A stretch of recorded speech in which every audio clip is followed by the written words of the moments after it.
Hello friends, मेरे digital classes में आप लोग को बहुत बहुत फिर से नए सेशन में स्वागत करता हूं। तो यहाँ पे जो है हिंदी व्याकरण से, ठीक है, आप सभी को पता हॉस्टल वार्डन में, ठीक है, यहाँ से जो है हिंदी से जो व्याकरण से क्वेश्चन आपसे पूछेंगे। यहाँ पे जितने भी क्वेश्चन कंटेंट तैयार किए गए सभी इंपॉर्टेंट और सिलेक्टेड है, ठीक है। ये आपके जो है व्याकरण में जो बार बार रिपीट होते हैं क्वेश्चन, उसको भी इंक्लूड किया गया, ठीक है जी। तो बार बार क्वेश्चन इसलिए रिपीट किया जाता है कि ताकि जो है क्वेश्चन आप जो गलत करके आते हैं उसी क्वेश्चन को यहाँ पे रिपीट किया जाता है एग्जामिनर के द्वारा, ठीक है। तो ये जो है हिंदी के जो व्याकरण है, ठीक है, जिसको हम कवर करेंगे। चलिए, पहले बार आए चैनल को जो है सब्सक्राइब करके रख लीजिएगा ताकि नोटिफिकेशन यहाँ पे पहुँच पाए, ठीक है। तो यहाँ पे जो है पहला क्वेश्चन है कि कौवा, ठीक है, कौवा का पर्यायवाची शब्द, ठीक है। तो पर्यायवाची शब्द आपको पता होना चाहिए, ठीक है जी। तो कौवा का जो है पर्यायवाची शब्द कौन सा नहीं है, इस टाइप के क्वेश्चन को जो है यहाँ पे बहुत सारे स्टूडेंट के साथ हुआ रहता है कि जो है और नहीं को हम ध्यान नहीं देते, जल्दी जल्दी एग्जाम में जो बैठे रहते हैं तो मतलब क्वेश्चन बनाते समय है और नहीं को ध्यान नहीं देते, जो क्वेश्चन आपसे सही होते हुए क्वेश्चन गलत हो जाता है, ठीक है। तो याद रखिए, तो कौवा का पर्यायवाची जो शब्द यहाँ पे कपोत नहीं है, बाकी चुगलखोर, काग, कौवा, ये सभी जो है पर्यायवाची शब्द है। कपोत ये आपका जो है ये पर्यायवाची शब्द नहीं है, ठीक है जी। अगला क्वेश्चन चलिए देखिए, बहुब्रीहि समास कौन सा जो है सही नहीं है, ठीक है। तो बहुब्रीहि समास क्या सही नहीं है? चतुर्भुज, त्रिभुवन, चंद्रशेखर और लाठा लाठी, ठीक है। तो इस तरह के जो लाठा लाठी ये सभी जो है आपका चतुर्भुज, चंद्रशेखर, ये जो है, ठीक है, ये आपका जो है बहुब्रीहि समास है। त्रिभुवन, ठीक है, त्रिभुवन आपका जो है बहुब्रीहि समास नहीं है, ठीक है। कौन सा नहीं है उसी को बताना था। तो त्रिभुवन आपका नहीं है। बाकी चतुर्भुज भी कई बार क्वेश्चन पूछे, लाठा लाठी, चंद्रशेखर, ये आपके बहुब्रीहि समास हैं, ठीक है जी। तो यहाँ पे जो है गरल का विलोम शब्द विष, पानी, दूध और अमृत, ठीक है। तो गरल का विलोम शब्द क्या हो जाएगा? तो यहाँ पे अमृत हो जाएगा, ठीक। तो गरल का विलोम शब्द यहाँ पे अमृत है, तो अमृत इसका जो है करेक्ट आंसर हो जाएगा। अगला क्वेश्चन देखते हैं। अगला क्वेश्चन है कि तालव्य वर्ण, ठीक है, जो तालु से जो वर्ण निकलती है, जो जीभ के पीछे वाला का जो है, ठीक है, जिसको तालु बोलते हैं, तो ये जो घर्षण से बनता है। तो तालव्य वर्ण जो उच्चारण स्थान कौन सा है? स, ज, र, ई है। तो ये आपका ज, ठीक है, जिसमें च, छ, झ, य, ज, ये जो सभी जो है आपका जो है तालव्य वर्ण, ठीक है, ये तालु से जो है आपका जो घर्षण से बनता है। तो ये जो आपका ज जो है ये जो है तालव्य वर्ण है, ठीक है, जिसमें आपके च, छ, झ, झ, य, ये सभी जो है आपके तालव्य वर्ण है, ठीक है। तो इस तरह के जो क्वेश्चन आपसे पूछे जाते हैं, ज इसका जो है करेक्ट आंसर। अगला क्वेश्चन है इंपॉर्टेंट क्वेश्चन है कि व्यंजन की संख्या, ठीक है। तो व्यंजनों की संख्या कितनी होती है जी? 35, 52, 11, 33, ठीक है जी। तो इसका जो करेक्ट आंसर हो जाए, व्यंजनों की संख्या यहाँ पे 11 होती है, ठीक है जी। तो इसका वो याद रखना है आपको। अगला क्वेश्चन चलिए देखते हैं। देवनागरी लिपि, ठीक है, देवनागरी लिपि का विकास किस प्राचीन लिपि से हुआ है? पाली, ब्राह्मी, गुरुमुखी या सौरसेनी, ठीक है। तो देवनागरी लिपि का जो विकास किस प्राचीन जो है लिपि से हुआ है? तो याद रखिए ब्राह्मी लिपि से। तो देवनागरी लिपि का जो विकास आपका जो है ब्राह्मी लिपि से हुआ है, तो ब्राह्मी इसका जो है करेक्ट आंसर हो जाए। अगला और इम्पोर्टेंट है छत्तीसगढ़ी जो भाषा है, ठीक है, छत्तीसगढ़ी भाषा जो दिवस कब मनाया जाती है? कई बार पीएससी भी रिपीट हुआ है। तो छत्तीसगढ़ी भाषा दिवस कब मनाया जाता है? 7 नवंबर, 26 दिसंबर, 28 नवंबर या 22 दिसंबर, ठीक। तो हमारे छत्तीसगढ़ में पूरा जो है ये छत्तीसगढ़ी भाषा दिवस जो है हम 28 नवंबर को मनाते हैं, ठीक है।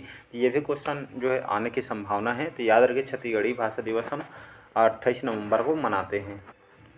अगला क्वेश्चन चलिए देखते हैं। छत्तीसगढ़ी भाषा है या बोली है? तो इनमें से कोई नहीं, बोली, पुली, भाषा, ठीक। तो छत्तीसगढ़ी आपका भाषा है, ठीक है, मतलब जो है बोली है। छत्तीसगढ़ी भाषा आपका बोली है, इसको आपको याद रखना है, ठीक। हमारे छत्तीसगढ़ की जो बोली है जो हम बोलते हैं। अगला क्वेश्चन चलिए देखते हैं। यहाँ पे स्त्रीलिंग पुल्लिंग याद रखिए, कौन सा पुल्लिंग है कौन स्त्रीलिंग, यहाँ से भी क्वेश्चन आए हुए हैं।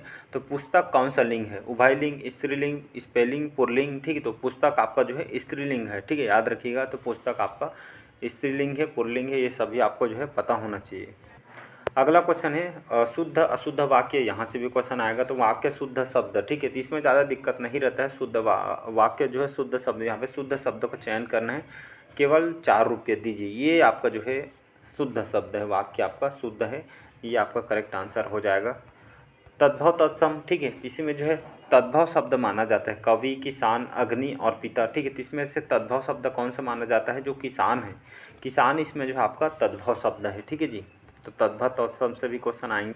अगला क्वेश्चन देखते हैं। निम्नांकित में से तत्सम शब्द को पहचानिए। अस्पताल, टमाटर, आलू और कर्म, ठीक। तो तत्सम शब्द यहाँ पे जो है कर्म हो जाएगा। तो कर्म जो है तत्सम, ये आपका जो है कर्म जो है आपका तत्सम शब्द है, ठीक है जी।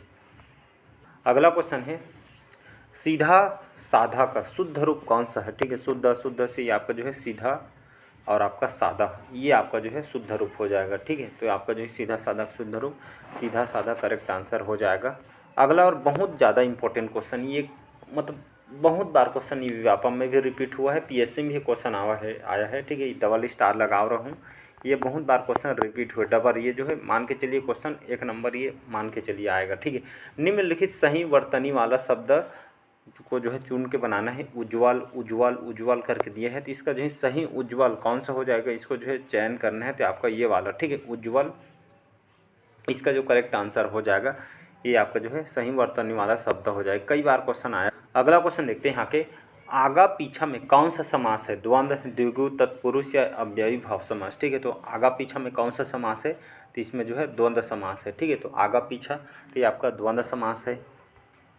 अगला क्वेश्चन, ये भी क्वेश्चन कई बार रिपीट हुआ है, रसोई घर का सही समास विग्रह कौन सा है, ठीक है। तो रसोई घर का सही समास विग्रह कौन सा है, तो रसोई के लिए जो घर, ठीक है। तो रसोई घर का सही समास विग्रह रसोई के लिए घर, यहाँ पे जो है करेक्ट आंसर हो जाएगा। नेक्स्ट क्वेश्चन देखते हैं।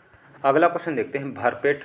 भरपेट किस समास का उदाहरण है, बहुब्रीहि समास, व्ययी भाव समास, तत्पुरुष समास या द्वंद्व समास, ठीक है। तो भरपेट जो है आपका जो है अव्ययी भाव समास है, ठीक है जी, इसको याद रखना है। अगला क्वेश्चन चलिए देखते हैं यहाँ पे, प्रत्यय, ठीक है। प्रत्यय का संधि विच्छेद क्या होगा, या जो है प्रत्यय का संधि विच्छेद कैसा होगा, प्रतिधन दीन, प्रतिधन आय, प्रतिधन यय, प्रतिधन आय, ठीक है। तो यहाँ पे जो है प्रतिधन यय, ठीक है। तो प्रत्यय का प्रतिधन यय इसका जो है करेक्ट आंसर हो जाएगा। नेक्स्ट क्वेश्चन देखते हैं यहाँ पे। अगला क्वेश्चन चलिए देखते हैं यहाँ पे, स्वर संधि, ठीक है। आप सभी को पता हो, बचपन से संधि के बारे में हम पढ़ रहे हैं। तो स्वर संधि कितने भेद होते हैं, मतलब जो है कितने प्रकार का होते हैं, तो स्वर संधि कितने प्रकार, 2, 3, 4 या 5, ठीक है। हम शुरू से पढ़ रहे हैं, जो है स्वर संधि के जो है 5 भेद होते हैं, या इसके 5 प्रकार होते हैं स्वर, ठीक है। स्वर संधि, व्यंजन, विसर्ग संधि, ये तीनों आपको जो है रटा होना चाहिए, ठीक। जिसमें स्वर संधि के 5 प्रकार, उसी तरह व्यंजन के भी पूछे जा सकते हैं, विसर्ग के भी पूछे जा सकते हैं, ठीक है। नेक्स्ट क्वेश्चन देखते हैं, विद्यालय में कौन सा संधि, ये भी कई बार क्वेश्चन पूछा, ठीक है। तो विद्यालय में कौन सा संधि है, ये आपका जो है इसमें दीर्घ स्वर संधि, याद रखिएगा। तो विद्यालय जहाँ पे हम जो है पढ़ते हैं, तो यहाँ पे इसमें विद्यालय में दीर्घ स्वर संधि है, ठीक है जी। चलिए अगला क्वेश्चन है, उपकार का विलोम शब्द, ठीक है। इसका आंसर आप लोग बताइएगा। उपकार का विलोम शब्द मतलब जो है उल्टा शब्द बताना है, ठीक है। तो उपकार का जो है विलोम शब्द आंसर ये जो है अपकार होगा, अपकार होगा, अनुपकार होगा या अनपकार होगा। इसका आंसर जो है आप कमेंट बॉक्स में कमेंट करके बताना है, ठीक। अगला क्वेश्चन है, जगत का विलोम शब्द, चंचल, स्थावर, चेतन या स्थाणु, ठीक है। तो जगम का विलोम शब्द आपका स्थावर हो जाएगा, ठीक है। तो जगत का विलोम शब्द स्थावर करेक्ट आंसर हो जाएगा। अगला क्वेश्चन, निम्नलिखित कौन सा अंतस्थ व्यंजन नहीं है, य, र, व, ह, ठीक है। तो अंतस्थ व्यंजन कौन सा नहीं है, तो आपका जो ह है, ठीक है, ये ह आपका जो है अंतस्थ व्यंजन नहीं है, ठीक है। तो इसको याद रखना है। नेक्स्ट क्वेश्चन देखते हैं यहाँ पे, स, ठीक है। स ध्वनिक उच्चारण स्थान है, ठीक है। तो जो है स आपका जो है तालु में जो है ये जो यहाँ से उच्चारण होता है। स ध्वनिक उच्चारण स्थान आपका तालु है, न कि दंत, मुर्दा, कंठ यहाँ पे दिया गया है। तालु जो है, जो स ध्वनिक उच्चारण स्थान आपका तालु है, ठीक है जी। चलिए अगला क्वेश्चन देखते हैं, जानने की इच्छा रखने वालों के लिए एक शब्द, ठीक है। तो जानने की इच्छा रखने वाले एक शब्द यहाँ पे जिज्ञासु हो जाएगा, ठीक है। तो जिज्ञासु इसका जो है करेक्ट आंसर हो जाएगा। ये कई बार क्वेश्चन भी आया हुआ है। अगला क्वेश्चन चलिए देखते हैं यहाँ पे, कनिष्ठिका और मध्यमा के बीच उंगली को क्या कहते हैं, ठीक है। कनिष्ठिका और मध्यमा के बीच की उंगली को यहाँ पे जो है अनामिका बोलते हैं, ठीक है जी। कई बार ये क्वेश्चन आया है, अनामिका याद रखना है आपको। अगला क्वेश्चन चलिए अगला क्वेश्चन देखते हैं, जिसके पेट में माँ ने रस्सी दाम बांध दी हो उसे क्या कहते हैं, इसको जो है दामोदर बोलते हैं, ठीक है जी। अगला क्वेश्चन देखते हैं। अगला और इम्पोर्टेंट क्वेश्चन है, पीछे पीछे चलने वाला वाक्यांश के लिए एक शब्द क्या हो जाएगा, अनुगामी बोलते हैं, ठीक है। तो पीछे पीछे चलने वालों को अनुगामी बोलते हैं एक शब्द में, ठीक है जी।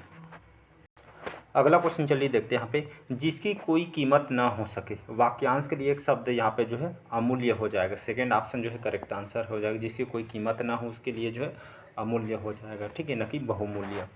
अगला क्वेश्चन देखते हैं, थोड़ा नपा तुला, ठीक है। थोड़ा नपा तुला भोजन करने वाले वाक्यांश के लिए उपयुक्त शब्द कौन सा है, मिताहारी, ठीक है। तो थोड़ा नपा हुआ, ठीक है, नपा स्थूला भोजन करने वालों को ये जो है एक शब्द में मिताहारी बोला जाता है। अगला क्वेश्चन देखते हैं, गुरु के समीप रहकर अध्ययन करने वाले के लिए एक शब्द यहाँ पे ये आपका अंतर्वेशी बोलते हैं, ठीक है। अंतर्वेशी वहाँ पे बोला जाता है। चौथा ऑप्शन जो है करेक्ट आंसर हो। अगला क्वेश्चन देखते हैं, जिसके हृदय पर आघात हुआ हो वाक्यांश के उपयुक्त शब्द कौन सा हो जाएगा कि आपका मर्माहत, ठीक है। तो जिसके हृदय पर आघात हुआ हो तो इसको मर्माहत बोला जाता है। सेकंड ऑप्शन जो है करेक्ट आंसर हो। चलिए नेक्स्ट क्वेश्चन देखते हैं, जो अपने पद से हटाया गया हो, ठीक, अपने पद से हटाया गया हो, इसके लिए उपयुक्त शब्द कौन सा हो जाएगा तो इसका जो करेक्ट आंसर हो पदयुचित बोलते हैं, ठीक है, पदयुचित। चौथा ऑप्शन जो है करेक्ट आंसर हो जाए, अपने पद से हटाया गया हो तो इसको पदयुचित बोलते हैं। नेक्स्ट क्वेश्चन, अगला क्वेश्चन देखते हैं, जो किसी वस्तु की स्पृहा न हो, इसके लिए उपयुक्त शब्द यहाँ पे निष्प्रिय हो जाएगा, ठीक। जो किसी वस्तु की स्पृहा न हो उसके लिए निष्प्रिय करेक्ट आंसर हो जाएगा। चलिए नेक्स्ट क्वेश्चन देखते हैं, जिसकी पूर्व से कोई आशा न हो वाक्यांश के लिए उपयुक्त शब्द कौन सा हो जाएगा अप्रत्याशित, ठीक है। जिसकी पूर्व से कोई आशा न हो तो यहाँ पे अप्रत्याशित चौथा ऑप्शन जो है करेक्ट आंसर। अगला और इम्पोर्टेंट क्वेश्चन, ये कई बार क्वेश्चन आया है, बहुत अधिक बोलने वालों को व्यक्ति क्या बोलते हैं, ठीक है। इसको हम वाचाल बोलते हैं, ठीक है। तो बहुत ज़्यादा अधिक बोलने वाले व्यक्ति को वाचाल बोला जाता है, ठीक है जी। नेक्स्ट क्वेश्चन देखते हैं। चलिए नेक्स्ट क्वेश्चन देखते हैं, जिसका इलाज ना हो सके इसके लिए उपयुक्त शब्द कौन सा हो जाए। एक शब्द में बताना है, जिसका इलाज ना हो सके तो इसको जो है असाध्य बोला जाता है, ठीक है जी। अगला क्वेश्चन ही ये भी आया हुआ है कि जिसे जीता ना जा सके उसके लिए उपयुक्त शब्द एक शब्द में बताना है, जिसे जीता ना जा सके इसको हम अजेय बोलते हैं, ठीक है जी। चलिए नेक्स्ट क्वेश्चन देखते हैं, ठीक है, कि जो जिस स्त्री का पति जीवित है उसके लिए उपयुक्त शब्द कौन से यहाँ पर सधवा हो जाएगा, ठीक है जी। जिस स्त्री का जो पति जिंदा हो या जीवित हो तो इसको सधवा बोला जाता है, ठीक है जी। अगला क्वेश्चन है, जो छेड़ा ना हो सके, ठीक, छेड़ा ना हो सके उसके लिए उपयुक्त शब्द कौन सा हो जाएगा, ये आपका अक्षय हो जाएगा, ठीक है जी। चौथा ऑप्शन। अगला क्वेश्चन चलिए देखते हैं, यहाँ पे जो सब कुछ जानता है उसके लिए उपयुक्त शब्द कौन सा हो जाएगा, इसको सर्वज्ञ बोलते हैं। ये कई बार क्वेश्चन जितने भी कंटेंट तैयार किए बार बार रिपीट हुए हैं, ठीक है, यहाँ से और हॉस्टन मॉडर्न भी ये जो है रिपीट होगा भी, ठीक है। तो सब कुछ जानने वाले ये जानता है उसके लिए उपयुक्त शब्द सर्वज्ञ बोलते हैं, ठीक है जी। चलिए नेक्स्ट क्वेश्चन, जिसके सिर पर चंद्र हो उसके लिए उपयुक्त शब्द यहाँ पे जो है चंद्रशेखर हो जाएगा। जिसके सिर पर चंद्र हो उसको चंद्रशेखर बोलते हैं, ठीक है। चलिए नेक्स्ट क्वेश्चन देखते हैं, यहाँ पे जिसकी हृदय में ममता नहीं है उपयुक्त शब्द कौन सा हो जाएगा तो इसको निर्मम बोलते हैं, ठीक है जी। ये सभी शब्दों को याद रखे हैं, ये याद रखना है आपको, इसलिए बाकी ऑप्शन नहीं पढ़। अगला क्वेश्चन देखते हैं, जिसका जन्म छोटी जाति जो निचले वर्ण में हुआ हो उसके लिए उपयुक्त अंडज हो जाए क्षुद्र, अंत्यज या अछूत, यहाँ पे अंत्यज हो जाएगा, ठीक है। तो जिनका जन्म छोटी जाति में हुआ जो निचले वर्ण में हुआ इनको अंत्यज बोलते हैं। थर्ड ऑप्शन जो है करेक्ट आंसर हो जाएगा। तो ये आपके कुछ इंपॉर्टेंट जो क्वेश्चन है जो यहाँ से बार बार रिपीट हुए उसको इंक्लूड किया गया है, ठीक है जी। तो चलिए आज के सेशन में यही तक रखते हैं। लाइक शेयर सब्सक्राइब कीजिएगा। Thank you.